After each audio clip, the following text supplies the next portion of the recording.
Friends എൻ്റെ ഞാൻ പുതുതായിട്ടൊരു channel start ചെയ്ത സമയത്ത് എൻ്റെ കുറച്ച് ഫ്രണ്ട്സ് എന്നോട് ചില ഒപ്പീനിയൻ ചോദിച്ചിട്ടുണ്ടായിരുന്നു.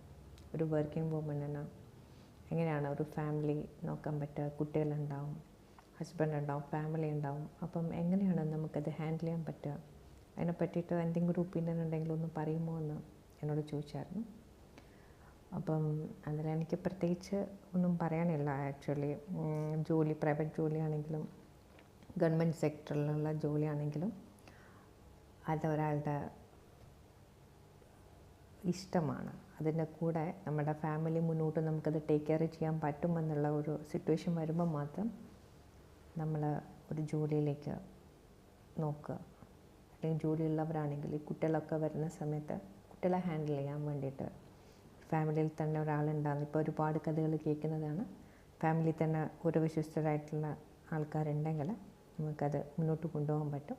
അല്ലെങ്കിൽ കുട്ടികൾ ഒരു സെൽഫ് സഫീഷ്യൻ്റ് ആകുന്ന രീതി വരെ നമ്മൾ ലീവ് എടുക്കുക. ഗവൺമെൻറ് ജോബാണെങ്കിൽ ലീവ് എടുക്കുക, പ്രൈവറ്റ് ഫേം ആണെങ്കിൽ അതിന് ശേഷം നമ്മൾ പുതിയ ജോലി നോക്കുകയോ ചെയ്യുകയാണെങ്കിൽ കുറച്ചുകൂടി കുട്ടികൾക്കും ഫാമിലിക്കും ഹസ്ബൻഡിനും വൈഫിനും ഒക്കെ കുറച്ചുകൂടി കൺവീനിയൻ്റ് ആയിരിക്കും. ചിലപ്പോൾ അവർ ഫിനാൻഷ്യലി കുറച്ച് ബാക്കൗട്ടായിട്ട് നിൽക്കുന്നുണ്ടാവും. പക്ഷേങ്കിൽ അവർക്കൊരു ഫാമിലി എന്നുള്ള ഒരു ഇൻസ്റ്റിറ്റ്യൂട്ട് മുന്നോട്ട് കൊണ്ടുപോകാൻ ചിലപ്പം നമ്മളെപ്പോഴും പറയുന്ന അഡ്ജസ്റ്റ്മെൻറ്റും സാക്രിഫൈസും വേണ്ടത് ഫാമിലീൻ്റെ കുട്ടികളെ വളർത്തുന്ന ഒരു ഫാമിലി എന്ന ഇൻസ്റ്റിറ്റ്യൂട്ട് വരുമ്പോൾ, അല്ലെങ്കിൽ പിന്നെ ഹസ്ബൻഡ് ഒരു വഴിക്ക് വൈഫ് ഒരു വഴിക്ക് കുട്ടികൾ വേറെ വഴിക്ക് അങ്ങനെ പോകുന്നൊരു സിറ്റുവേഷൻ ഉണ്ടാവും എന്നാണ് എൻ്റെ ഒരു പേഴ്സണലായിട്ടുള്ള ഒപ്പീനിയൻ പറയുന്നത്.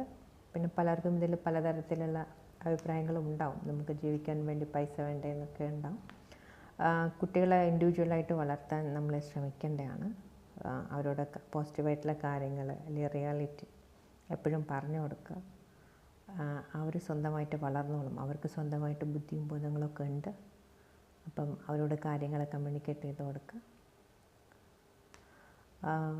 പിന്നെ ഒരു ഫാമിലി ഇൻസ്റ്റിറ്റ്യൂട്ടിൽ നിൻ്റെ ഫാമിലി, എൻ്റെ ഫാമിലി, എൻ്റെ കുട്ടികൾ, നിൻ്റെ കുട്ടികൾ, അവരങ്ങനെ ശരിയല്ല. ഇതൊക്കെ ഒരു അഡ്ജസ്റ്റ്മെൻ്റ് അല്ല, ഇത് ശരിക്കും ഒരു അണ്ടർസ്റ്റാൻഡിങ് ആണ് ഫാമിലി ലൈഫ് എന്ന് പറയുമ്പോൾ.